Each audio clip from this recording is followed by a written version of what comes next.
How's it going, YouTube? Jamie the Kid 00 here, coming at you guys with the deck you have, well, most of you been waiting for this new set, Primal Origin Sylvans. I finally managed to put together the Sylvan deck after failing to pull any Sagequoias from my half of my case. I managed to trade in some more locals, and I managed to finally finish off my Sylvan build, and I'm now able to bring it to you guys, profile it for you in exactly how I would play it, except there are 3 proxies because I lent stuff to my friend at Nationals. I still haven't gotten back, so please listen out for the proxies later on. The only other announcement I want to give before I get into this video is please do not ask me to do artifacts. I have been getting rid of my other artifact stuff because it's been selling incredibly high price-wise, so it just made sense to get shy of them. I'm not that interested in building artifacts for a while, so I'm just sticking to Sylvans and Madolche for now. So please don't ask me to build that, but otherwise I'm not really going to bore you with anything else that's technical. I'm just going to get into this list, show you what I'm playing. This is a very first draft list. I really don't enjoy playing Sylvans on Dual Network because of how technical they are. They take a lot of clicking on Dual Network, so I haven't had much time to test this. I played a very similar build to this, except I only played 2 of this guy instead of the 3rd at locals today, and I went. It was only a very small locals, so I went 3-1 with it, only losing to the new Madolche list, and I have a duel recorded of that to post on YouTube later on against Evols, so another Primal Origin deck. So otherwise, I have nothing else to say, so let's get into the profile. So we're going to start off with 3 copies of the brand new Sylvan Sagequoia. Sylvan Sagequoia, in my opinion, is far superior to Sylvan Hermitree because of the fact that Sagequoia actually has an in-hand way to get him out onto the field. So Hermitree is almost useless in the hand unless you have Orea or Charity, because of course then it actually has uses. Whereas Sagequoia is always going to be alive, he's always going to be good. He has the great effect of when he's excavated and sent, you get to add basically your Sylvan Charity back to your hand. He has the great effect of special summon himself, and of course he has the obligatory excavate effect. He is just all around a great card. Level 7, so you can make Orea, Big Eye, or Dracossack is just an incredibly strong card. So you play 3 of that as an instant choice. We then play 3 copies of Sylvan Peaskeeper. Some people have been dropping down in numbers of this. I honestly don't understand why. I don't understand why you would cut down on a card that lets you basically Monster Reborn Lonefire, which basically means this card is an instant special summon from the deck, or a reborn of a level 3 or a level 4 or lower plant from your grave. So I'll read that to you again. Because of Lonefire, this is an instant special summon of any plant from your from your main deck, or a Monster Reborn of a level 4 or lower from grave. I heard that amount of options is kind of good, so I wouldn't really cut this guy down. I really like this card. Summoning him isn't inherently that bad because of the ability to at least excavate 1 card, and when you can set up certain stacks with Sylvan Charity, this card, normal summoning it, isn't that bad. And it's also a win for Tempest, so it's pretty sick. I'm then playing 3 copies of Sylvan Komushroomo. I know for a fact this is more than most people play. And the reason why I'm playing 3 Sylvan Komushroomo is the reason why I'm playing 3 Kuribandit. I want as many ways to be able to get a huge setup in the grave as possible, as fast as possible. I just want to have as many ways as I can. And by playing 3 Sylvan Komushroomo, I'm basically playing 3 MSTs. For starters, because of the fact that when you excavate this guy, when you drop him off the table, when you excavate this guy, you can destroy a card. You can destroy a spell trap. So we're playing 5 MSTs. We're playing 3 of these and 2 MSTs. So I like having the 3 anyway. And then if I draw this guy turn 1, cool. I set him. It's like a Kuribandit with a 2k defense. And if he lives, I can Super Solar Nutrient him. I can Lonefire him. He's just great. Really nice to have turn 1. So I like 3. I could see myself cutting down. I often side 1 to 2 out along with the Super Solar Nutrients going second. But yeah, it's alright. It's alright. Then I play a series of one-off Sylvans. I actually have a lot of faith in the generic plant engine, so there's less actual Sylvan cards in this than some Sylvan builds, but I can see myself changing this around. As I said, this is a very preliminary build. I play 1 Flowerknight. Just Flowerknight is in here to search your charities. That's the only reason it's in here. 1 Hermitree. I've cut down to 1 from 2. Hermitree was clogging a bit. It's a very strong card, and I have multiple ways to still make rank 8s with Princessprout and Copy Plant. But I feel that cutting down to 1 was correct for me because it was just a bit much. So, 1 Hermitree, 1 Princessprout. This card is phenomenal. You can just do so much with it. The amount of times I was using it to bring out Orea, or even a second Orea off of the first one's effect, excavating this and then like summoning a Dragon Ruler. Oh, Princessprout is just so strong. One Cherubsprout. I'm not sure how I feel about Cherubsprout. Now that I've cut down to one Hermitree, I feel like Cherubsprout's going to be a little bit stronger because it gives me a way to get to my copy plant. And of course, the ability to special summon Spore from the deck's kind of cool. But Cherubsprout's been it's been seeing less and less utility for me recently. But we'll see where it goes. I'm not sure how I feel about it yet. So one Cherub. And then finally, the last Sylvan I play is one Marshalleaf. It's stackable with your Charity, of course.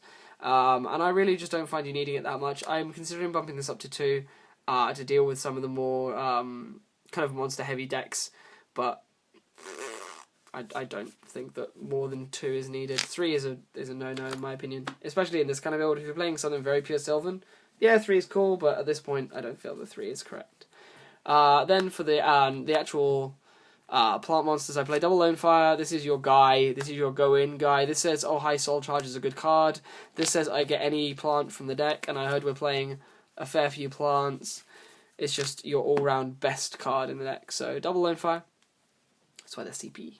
One Dandylion. I'm considering going back to my Ultra because I don't like the ulti, but Dandylion is a shoo-in. A friend of mine didn't play Dandylion today because he was borrowing another friend's build, and I completely disagree with not playing Dandylion. I feel like this guy's outrageously strong, and my other friend agreed. So Dandylion is just an absolute shoo-in in here, especially because of the soul charge plays. Like, you have to play this guy. So Dandylion, and then finally one Spore. Spore is just Spore. Spore is just so strong.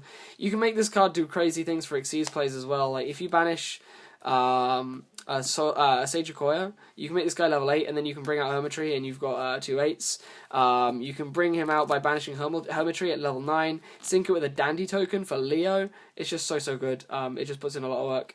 Then one Copy Plant. Copy Plant is just really good at making your Xyz plays work. I almost always use this guy for Xyz plays rather than Synchro plays, so that's that, I guess.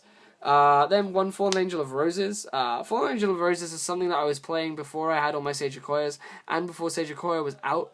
But I've recently cut it down. I was playing 2, and I've cut it down to 1, and I can't really bring myself to cut this last Fallen Angel of the Roses because it's just been so strong in making my Orea plays, getting some of the more flimsy cards off of the field. I've been really liking it when I soul charge, and sometimes if I go Lonefire and tribute a different plant, I can spin this one back to my hand for the Fallen Angel, and then I've got a Lonefire for later on. So Fallen Angel, it allows me to do a lot more funky plays, and it's Birdman, so I really like it. And then playing 2 Dragon Rulers in the form of Tempest and Blaster. They're the ones that I play the most winds and the most the most elements of, because I play I think 6 or 7 fires, 6 fires I think, and about 6 or 7 winds, and they're in there basically just to give me accompaniment for the Orea. You'll only ever summon them once or twice, but those once or twice, that once or twice is all you need. You can use both of their effects as well. You can use Tempest along with a Dead Peas in hand to search your Blaster, so you have both of your Dragon Rulers online. And you can use Blaster's effect, of course, with a dead Hermitree or dead Komushroomo to destroy a card. So the secondary effects are alive as well. It's just their searching effects aren't very good. They're when this card is banished effects. So that's a thing.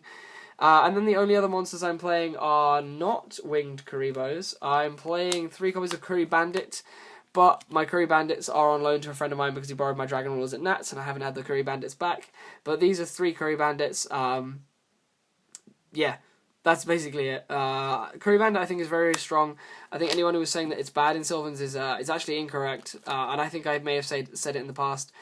But the real reason you want to play it is not because, okay, cool, it gives you a lot of excavation plays. Yes, it does give you excavation plays and you can destroy stuff, but it also gives you the ability to move through your deck, get multiple plants in the graveyard for all your revival effects, and get you closer to your powerful spells such as Miracle Fertilizer and Sylvan Charity.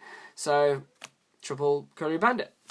That is the complete monster lineup. It's a very heavy monster lineup. It's a lot, put it that way. But every single one is needed, in my opinion. A friend of mine was playing a 15 monster lineup in this. I think it was a 15 monster lineup. And I didn't understand how he could manage to not play all of this. Because you have so many excavation effects, you want to have loads of targets, in my opinion. Because you're not always going to be able to stack the deck. You're going to have to set it up sometimes. The spell lineup's pretty cool as well. So for the spells, one Foolish Burial. Some people haven't been playing this. I feel if you play the Dragon Ruler variant, this is a must. You need to set up your Dragon Rulers at some points to get your Orea plays going, so the Foolish Burial is an instant shoe-in. Instant skill dot card. Rank Up Magic, the 7th one, is a really, really crazy card in this deck because of one thing which I will show you now. This card, Sylvan Charity. Sylvan Charity makes this card incredible because of the fact that if you open this card or if you get it in a bad situation, you can put it back on top of your deck and you are basically using this next turn. And when you can use this to make a 4/5 beta that can trap stun every effect on the field, not just traps, why wouldn't you play this? So I absolutely love playing this card in this deck. I used it once in the actual dual feature match that I recorded on, which is going to be on my channel later on after this video. I used this in that match, so it's so good. I absolutely love this. I might cut it for like a more professional event, because sometimes you can draw this as a blank if you don't have access to your Sylvan Charities or if your hand doesn't roll.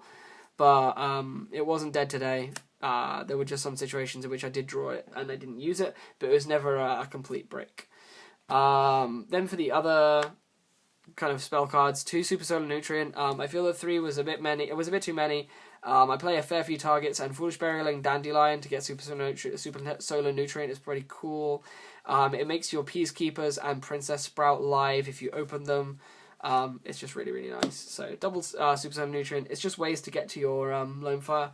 Double MST, I feel that 3 is too many if you're playing 3 Komushroomo. If I cut one Komushroomo, I'd definitely go up to 3 MST because you need to have outs. People are saying this card is bad because of artifacts.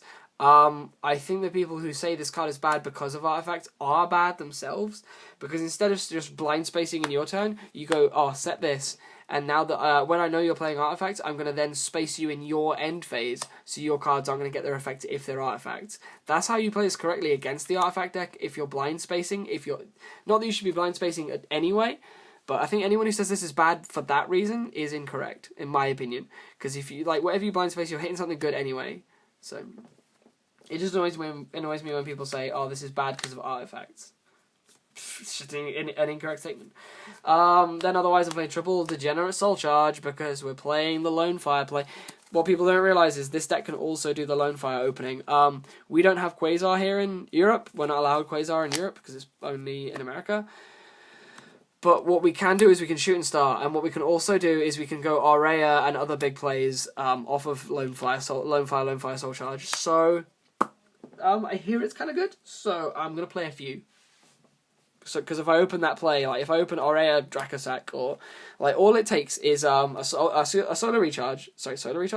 Charge. All it takes is 1 Soul Charge and 1 Dragon Ruler to make Shooting Star Dracossack or Shooting Star Orea. It's kind of good. So triple Soul Charge. And then what else do we play? We play 3 copies of Sylvan Charity. This is the only Sylvan spell I play. I don't play the field spell. A friend of mine was telling me to play the field spell, and I'm going to start testing it again to work my way through brick hands. And I do understand the mentality of working through brick hands, and it does combat the Madolche field spell. But I just feel that Sylvan Charity is the best spell in this deck. I know the Soul Charge is good, but Sylvan Charity gives you a stupid amount of manipulation in your hand. I just think this card is crazy dumb. So 3 Sylvan Charity, and then 3 Miracle Fertilizer. I'm going to have to hurry this up because I realised I'm running out of time. But Miracle Fertilizer is crazy good, as you guys will know in my other videos.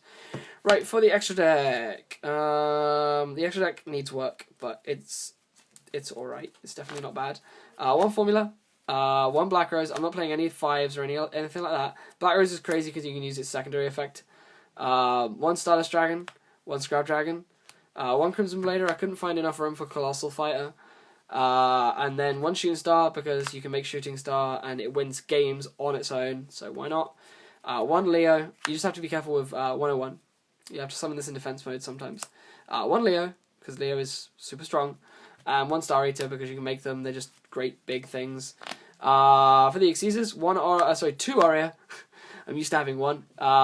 Big Bird, as I like to call her. Orea, the Sylvan High Arbiter, is an absolutely insane card. I'm not really going to go into it at the moment. If you don't know why this card is absolutely insane, please read it. Please read it online. But this card is crazy good.